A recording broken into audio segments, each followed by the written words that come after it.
From the International Labour Organization in Geneva, Switzerland, this is the Future of Work podcast. I'm Anders Johnson, here to talk today about the role of digital labour platforms in transforming the world of work. Digital labour platforms have become ubiquitous and are often in the news, from transportation or food delivery services through to online freelancing platforms. More and more businesses and consumers rely upon them, especially in the past year as the COVID-19 pandemic led to lockdowns and quarantine measures. They've got a lot of names, from the gig economy to digital work platforms, but regardless of how you want to refer to them, they've become big business, according to the ILO's latest World Employment and Social Outlook 2021 report. Digital labour platforms are providing new work opportunities, including for women, for persons with disabilities, young people, and for those marginalised in traditional labour markets. Platforms also allow businesses to access a large flexible workforce with varied skills, while expanding their customer base. So far, so good. But what's the reality for workers and businesses in this new work environment? To discuss this today, we'll be talking with a variety of workers from some of these platforms to hear their stories. But to start us off, I'm happy to introduce the main writer of the ILO's report, Dr. Rani. Uma, thank you for being with us today. Hello, Anders. Good to be here with you. Now, to begin with, give us a little bit of context. Why this subject and why now? Digital labor platforms have increased fivefold over the past decade. And there's a lot of talk about these platforms and also a talk about workers who are mediated use on these platforms. And there's a big issue around how these workers are classified. So what attracted us towards this research is actually twofold. One thing is we realized that there's a lot of similarity between workers on these platforms and home-based workers of the late 19th century and early 20th century, especially in the manufacturing sector, where a lot of women workers were actually doing certain tasks which were fragmented and given to them. And the way a lot of these jobs were advertised then and today is that work is available and workers can actually do it in their free time. And there's also a lot of flexibility around it. So we were quite interested in understanding what are the processes, how is this work being organized? Because much of this work, whether you're talking about taxi or delivery services, or if you're talking about transcription or translation on online web-based platforms, they are not new. But what is new is there is technology that actually mediates these services between the clients and the workers. So that was one of the reasons why we got interested in this work and we decided to do a report. What's the change that these platforms are bringing to the world of work? Now, the first thing is because it's technology mediated, they have introduced algorithmic management of work processes and performance, whether it be allocation of work, monitoring of work and work processes, or evaluation and rewarding of work. The second change that they have been bringing about, which is actually quite fundamental and very important for us to realize, is the way the organization of work is undergoing a change. So there's a shift of responsibility with regard to both capital costs as well as the operating costs from a firm or a company to the worker. Just to jump in, what do you mean by this? What I mean is, if you're talking about an online worker, he needs to have his own computer. And similarly, all the operating costs, whether it is internet costs, whether it is your own living space, or whether it is other expenditures that are there, have to be borne by the worker himself or herself. Similarly, when you're talking about taxi services, the taxi has to be owned by the worker. That is a taxi driver. And all the fuel and maintenance costs are actually borne by the taxi driver and is not pushed onto the company. The third, which is actually quite fundamental, is this model is actually creating a highly segmented labor market with a very core workforce who are actually employed directly by the company, and they get all the benefits. And then there's a large mediated workforce that exists where the workers are typically categorized as self employed or independent contractors, and often they do not actually receive any benefits. Now, this has a huge implication on the future of work of the workers. We tend to assume that AI magically does things in the cloud.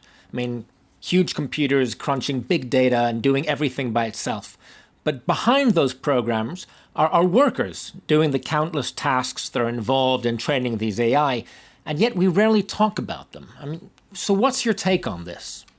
That's exactly true. Actually, we assume that a lot of work on the cloud or on the internet actually happens automatically, or there's an algorithm that is there that actually does the task.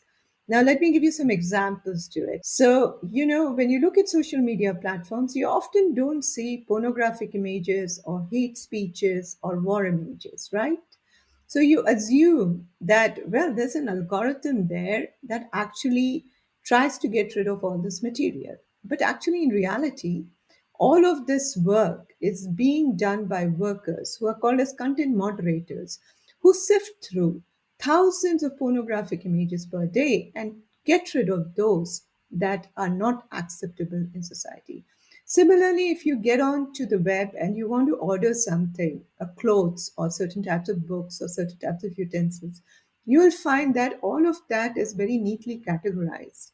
Now, this categorization is not done often by algorithms, but they are humans who are actually sifting through each of them and categorizing them in a category. Now, it is true that some of these tasks will be automated in future, but at the moment, there are crowd workers performing all of these tasks and training the algorithm so that it can be automated in the future. I've heard a lot of talk in the news, it seems almost every day, about the opportunities that these digital labor platforms offer to both workers and businesses, and I've lost track of the amount of people and publications saying that this really is the future of work. So, in your opinion, is this the case? Based on what? Because I thought there were about 12,000 respondents to your survey that the report is based on. So, what are the upsides, but also perhaps some of the downsides of this? There are opportunities with the platform work coming in, and one of the reasons why it's been looked up as opportunities is because there's lack of employment opportunities in a number of countries, especially in the local labor markets. So, you do have people with certain kind of education, with certain kind of skills, but are not able to find any employment opportunity in the labor market. So, as a transition, many of them have actually got onto the labor platforms and are trying to find work. And for many others, it is also because sometimes the pay that you get there is better than what the other available jobs are, often, which means that you do not have any employment at all. So that's also one of the reasons that we did find workers saying. But the other reasons that we do find is often is because of certain care responsibilities. And this was especially among women. And it's also kind of an important source for migrants, refugees, those with certain kinds of disabilities, whether mental or physical.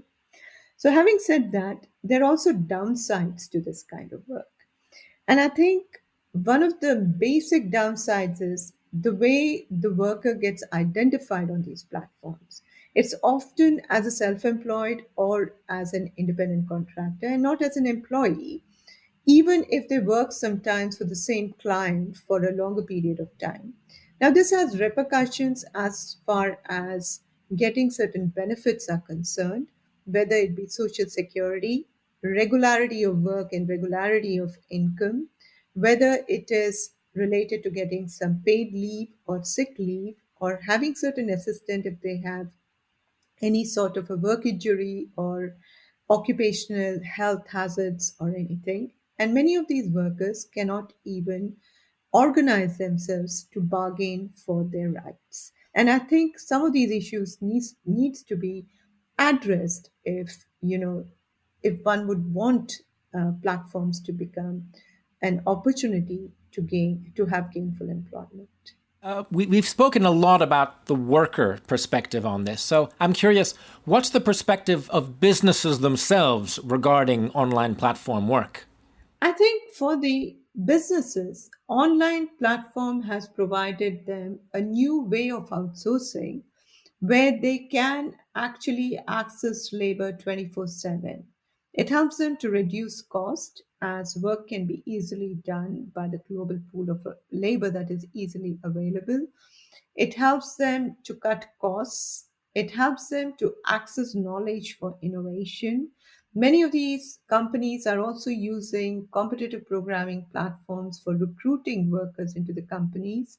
So there is a lot of demand that has got created among businesses actually to access these workers. And during the COVID 19 pandemic, we saw that many companies that were trying to cut costs were actually moving a lot of their offline work onto the online labor market. So the future seems like there is going to be a push towards a lot more online work than we saw pre COVID 19. Thank you, Uma. I'm now going to turn to some of those workers from these platforms. I spoke earlier with three of them, and this is what they had to say. So let's have a listen. My name is Sergio. I was born in Portugal. I'm 38 years old right now. I've been working for the past 15 years or so. I started freelancing on 2006. Wow, okay, that's a long time. I think you're actually the first person I've spoken to who's been working consistently on digital platforms for this long. So, what was your initial motivation in terms of working this way online? Initially, when I began, I tried to find a regular kind of job, 9 to 5, with a company. But in the place I lived, I had trouble finding work locally. And so I was kind of pushed into it. It was not exactly something I would have chosen. When you ended up working on these platforms, what was your initial expectations about the kind of work? What did you think it was going to be like?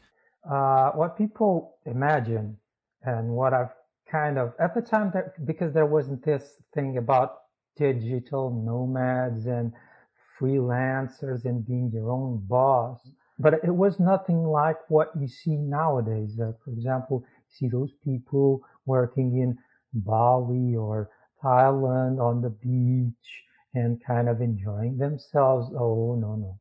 But the job offers were just like I often hear saying, a race to the bottom. The one with the lowest bid, with the quickest delivery, no matter the quality, is the one that wins. And people don't see also the cost of being a freelancer. For example, people that are used to having employees, they directly translate the cost per hour to the thing they should pay us. For example, if someone working for a company earns $10 per hour, they expect to pay the same thing, the same exact value to a freelancer. But they forget that the freelancer has to invest in their own hardware. They pay the electricity bill, the internet bill. They have to work from home, so they have to have this ergonomic space. They have to pay their own taxes. They have to account for vacation and health insurances. So there's a whole lot more involved. If a guy asks for $10 per hour, that's not $10 per hour he or she are going to get. There's the fee that other such platforms charge, which can go as much as 20%. So it's hard for them to understand that of those $10, we receive 8, and I don't know, maybe half of that, maybe 40% has to go to other stuff. And that's why many freelancers, such as myself, don't have vacations. It's like taking care of a baby. When you have a baby, when he sleeps, you sleep. When we have work, we work. When we don't have work, it's rest time. You do what you have to do, and that's it. Thank you, Sergio. And please hold on to that thought because I'd like to come back to it later. But first, I'm going to turn to Mercy Osongo in Nairobi. Thank you for joining us, Mercy. Picking up from what I asked Sergio, what was your motivation behind getting involved in online work? I am 28 years old, and I have a background in communications and fundraising. So basically, that's what I've been doing for the last 4 years or so. My motivation for online freelancing was based on one, at the time I was working for an organization and my mental state was not at its best. And I was actually thinking about transitioning to another job. And I shared this with a friend of mine who actually recommended to start the freelancing side by side with the job that I was doing at that time to enable me to see if this is something that I would like to transition into. And that's when I started freelancing 2 months before I quit my job. And in these 2 months, I had a very good experience. I met my clients very fast. My online freelancing peaked so fast at that time. So I thought, why not give it a go now? Why not make it full time and leave my my job at that time, because I was not in my best mental state and I was also not happy with the job generally. And what was your expectations in terms of where you thought the work would take you? So my expectations was pretty low when I started. So I thought maybe for a start, I'd get maybe one client in a span of 6 months or something. It actually skyrocketed my expectations, and I got the psych and the motivation to keep going and keep trying and getting new clients. The job that I started with was actually grant research. So where I helped a client to research on the type of grants that were fit for his startup, I think in Sweden, if I'm not wrong. And then this transition now to clients who wanted the grant writing, which was now my main profession. And I got to work with my first time loan client, who I am still working with at the moment, 2 years down the line. And over time, our engagement has evolved, because when we started, I was only doing the grant writing, but now I'm more into communications. I help him also with the fundraising emails, as well as even responding to different prospect clients and donors. He gives me the responsibility to do the emails for him. And this has really helped me to grow as a person, and at the same time has given me an opportunity to see in real time what happens in a nonprofit when it comes to the fundraising side. One of the things that's changed quite a bit in the past few years is the idea of having to pay or use in-platform currency to be able to bid for jobs in the first place. What's been your experience with this? So I started my freelancing before they introduced the aspect of the coins. So we used to get, they call them connects, 60 connects per month for free.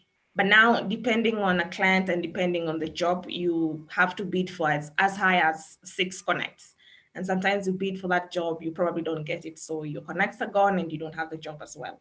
I find it quite, I would say, interesting to pay to get a job on a platform. The positive side is not every freelancer will be able to apply for a specific job unless you, like for me, unless I'm 50% sure that I'm going to get this job, then I will bid for it. As opposed to before, I would just bid for any job within my profession, believing I might get it or not, and the connects are free as well. Now, the downside of this is sometimes, of course, you qualified for the job, but you don't have the connects. You probably cannot afford the connects at that time. You have exhausted your connects for the month, and you have probably no money to buy more connects. So you feel the laxity to just relax and wait for when you have more connects to bid for a job. Thank you, Mercy, and please stay with us. I'd like to turn now to Colombia, where we have another guest, Laura Cardona. Laura, thank you for being with us today. Thank you very much to you for all your work, the work you're doing. I think it's really important for us, the freelancers. My name is Laura. I'm from Colombia. I'm currently a biologist. I'm waiting for my degree, actually. I've been working as a freelancer for like 4 years or so.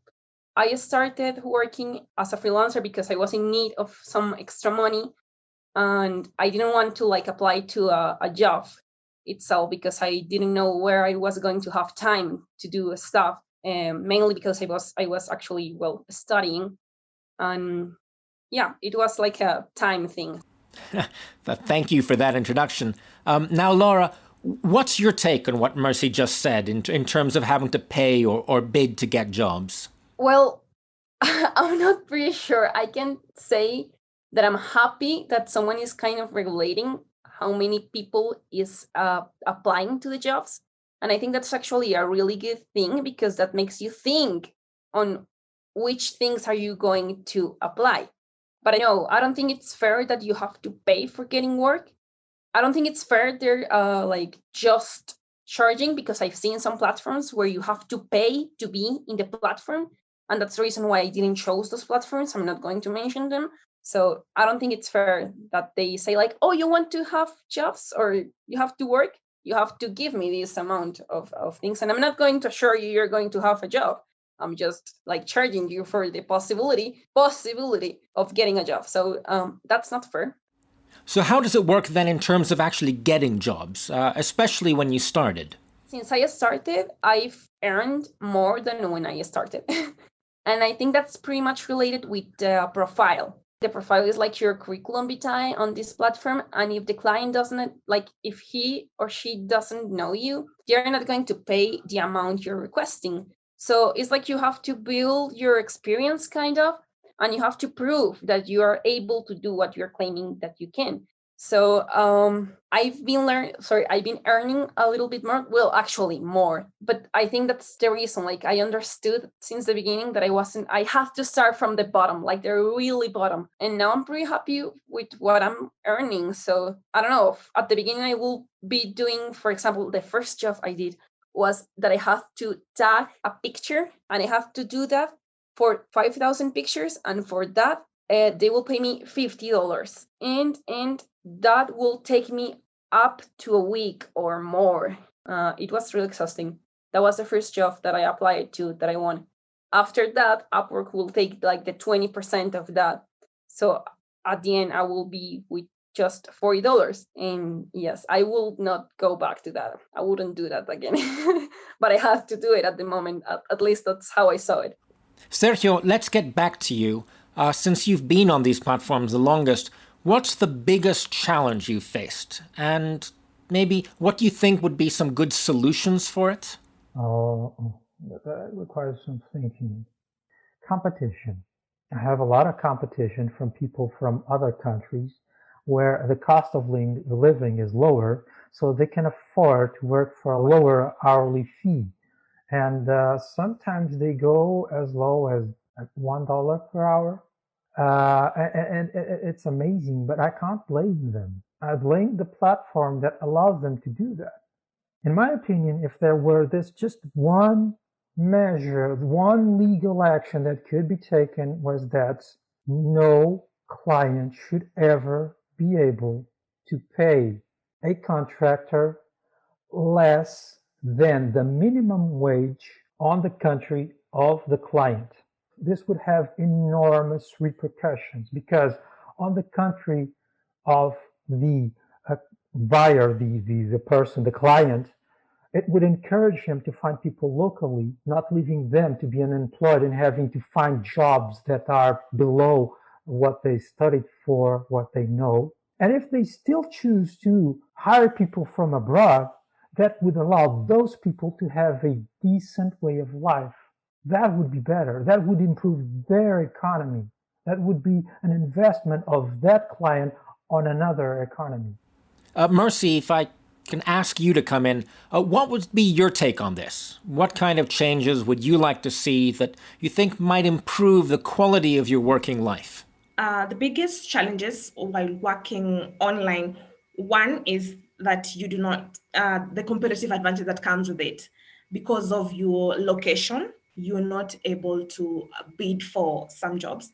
And for me, I always feel like most of the jobs that are recommended to me by Upwork, I cannot be able to apply for them because when I click on them, the client has said they need a US-based grant writer. So the one thing that I would really much appreciate that would improve my kind of working situation is to be able to give all the freelancers the opportunity to bid for these jobs, so that everyone is given a chance at the table to be able to prove how much they can do. Laura, I'd like to end with you on this subject. What kind of challenges have you been facing? And has there been any changes because of the pandemic? At the beginning, I have to be always thinking about the client and always being there, like writing and keeping an eye on the messages, on the posts. So mentally, that was kind of stressful, because even if I wanted to rest, I was like, my phone is ringing. Maybe it's this client. Should I stand up and get there? And I ended up like always getting to the phone, even if it was weekend or holiday or whatever. The other thing I don't like, well, at this moment, is the fact that I'm not seeing anyone. So the fact that I'm always in my home, in my room, but I think that's not only like freelancing thing, is more like a pandemic situation. So we have to remember that we have like two kinds of health. That one is the physical health, and the other one is the mental health. So about the physical, I've been having some issues, because maybe that's part of like I should be doing something about it. But I spent all the day in the chair. So sometimes at the end of the day, I really feel the legs, for example. I've been having some blood issues, like it's not actually flowing as it should. Um, at the beginning of the pandemic, I had to use I don't know how do you call it, like wristband, because I was having issues in the hand. It was hurting me to click because I was clicking all day. And for the mental issues, yes, I've been having to like stop, and it's like, hey, I need to, I'm going to take 20 minutes off because I need to relax. I need to breathe. This is not helping me. So yeah, I've been having some issues, some ups, some downs. I think everyone have those ups and downs in this crazy situation. But yeah, I have had both, and they are not paying for any kind of insurances. They are not giving me any kind of benefits that sometimes certain companies have for their employees. I just have one last quick question for you. Do you see yourself continuing as a freelancer in the long term? No, I don't want to be doing freelancing my whole life. Like, I love my career. Like, biology is my passion. I love it. I know what I want to do. I want to do a master's degree. I want to do a PhD degree. I want to teach in a university. I want to do investigation, like research. This is more like a temporary thing because we have to live from something. And well, you need money to live, sadly. But I don't want to be a freelancer my whole life. And I don't see myself being a freelancer. But for now, this is my income. So Thanks again, Laura, and I really hope you find some work in biology, as you're obviously really passionate about it. Now, Sergio, what about you? What I like the most is that it allows me to work from home. That was a huge blessing in this time, pandemic. I don't have to leave home. I don't have to worry as much as other people about losing my job, because if I were to be working in a factory with the decrease of order, degrees of sales, if I were to be working in a restaurant, heavens forbid, I'd probably be out of work right now. And I feel so sorry for those people. That was also a blessing because it allowed me to move from country to country without fear of having to find another job. That was awesome. And there's this one thing I really dislike about being where I am and how I am right now, that I think many other freelancers may relate to. Because we're forced to work on things that pay the bills, on finding work, and because we can't take too many risks, this kind of ends up making freelancers stall in their career. And I've spoken with other freelancers that have the same problem. So in my case, for example, I currently manage servers and sites, and this is all I can do. I've tried to move on to programming, which is something I do reasonably well and I love, but I can't because every time this offer comes up, I'm afraid that if I accept it and I get a bad score, that will compromise my chances of getting more and better work in the future. This is just something I wanted to add, and I thought you might find it interesting and useful. Okay, yeah, I hadn't thought of it from that perspective. I mean, because your online score is so important, it can actually discourage risk taking, which is what one often needs in order to be able to grow, I mean, at least professionally. So it's a very important point to make, and actually, thank you very much for making it. Look after yourself, Sergio, and thanks again for speaking to us. Thank you. I try. Mercy, let's end with you then on this same question. Do you see yourself as an online freelancer in the long term? I do see myself as a freelancer long term, but I always say never. If I get an opportunity to go back to an 8 to 5 job, I will definitely take it. At the same time, I know that I will not hang my boots for freelancing. I will always be a freelancer, create some time for freelancing as well. That's a great approach. Never say never, but keep your options open. Thank you as well, Mercy, for your time and for sharing your thoughts and experiences with us. I wish you all the best in your career, and I hope you're going to continue to find plenty of interesting projects to work on. Turning now back to you, Uma, has this discussion been similar to what you've been hearing from other online workers? I think the experience of Mercy, Sergio, and Laura very much resonates to many of the findings that we have from our ILO survey of 12,000 workers. Now, from the survey, we found that more than 80% of the workers actually reported that rating was a key factor in obtaining work. And in addition, about 60% of the respondents also said that they accepted low paying work or they lowered their bids to get work. The other thing that was highlighted was with regard to the commission fee.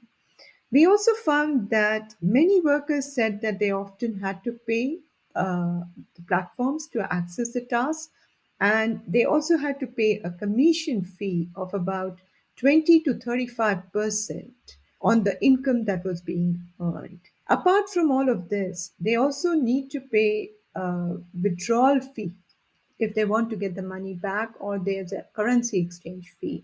So often all of these different fees amounts to about 50% of their earnings. So in the end, actually they might bid for say $10 for the task, and they might be spending a lot of time doing that. But in the end, what they get in their pockets is about $5. What's quite interesting here, one thing I'd like to highlight is one of the companies that we did talk to, we found out that they were getting about 68% of their revenues actually through these different types of fees that they were charging their workers, and they were receiving about 32% of the revenues by charging the clients. The third thing I'd like to highlight, which was also mentioned to an extent, is the amount of flexibility and autonomy that these workers actually have. In reality, this is not necessarily the case. For example, on freelance platforms, we found that about 90% of the respondents said that they are required to be available during specific times. And 85% of them also reported that clients actually monitor working hours. So the entire notion through which this entire model is advertised to the workers that they can work at any time they want actually fails immediately as soon as you have some of these restrictions come in. So, what's the way forwards? What does the international community and the platforms themselves need to do to ensure that platform work is decent work for all workers? What has the research revealed in this regard? There have been diverse regulatory responses to the issues of working conditions that have come about with the workers on these platforms. Now, one of them, which has been very much in the popular debate and discussed often, relates to the employment relationship, whether these workers are employees or self-employed or independent contractors. Now, there have been a lot of decisions are being made in courts or by certain legislative bodies. And many of these court decisions have either gone one way or the other, depending upon the control and the autonomy that a worker actually has. So, the responses have been very diverse, and there is absolutely no regulatory certainty that exists with regard to what needs to be done. So, what the report calls for is an international policy dialogue and coordination and a very consistent approach as there is regulatory uncertainty that we observe. And what it asks for is to ensure that workers have decent working conditions and universal labor standards are applied to all workers, irrespective of their employment status. And towards this, there are 15 recommendations that the report goes about uh, giving about what needs to be done. And some of these refer to workers' employment status to ensure that they are classified in accordance with national classification systems, ensuring transparency and accountability of algorithms for workers, whether it is ratings, allocation, or evaluation of work, to ensure that self employed platform workers enjoy the right to bargain collectively. And it is important to ensure that there's harmonization between competition law and labor law. It asks for ensuring all workers, irrespective of their status, to have adequate social protection benefits, which could be done either through extension or adaptation of the existing policy and legal frameworks. And the final thing that I'd like to mention here is with regard to charging commission fee or various types of fees should be actually stopped by the platforms so they are in conformity with the ILO's Private Employment Agency conventions. But at their best, what do you think platform work can help workers and businesses achieve? The platform business model clearly provides opportunities to many businesses, whether one is talking about restaurants or small enterprises, as they actually access the labor to undertake their work or sometimes to even expand their customer base. At the same time, it does provide opportunities to the workers also as they find employment, given that the local labor markets, the employment opportunities are reducing. But I think fundamentally it is also important that some of the challenges that we see on the platform business models, these have to be addressed. I think there's a need to have international policy dialogue and a social dialogue among platform business operators between workers and governments to come to an agreement with regard to what needs to be done to address these challenges. As the DG Guy Ryder, during the launch of this report, said, what is not acceptable in the offline labor market is not acceptable in the online labor market, too.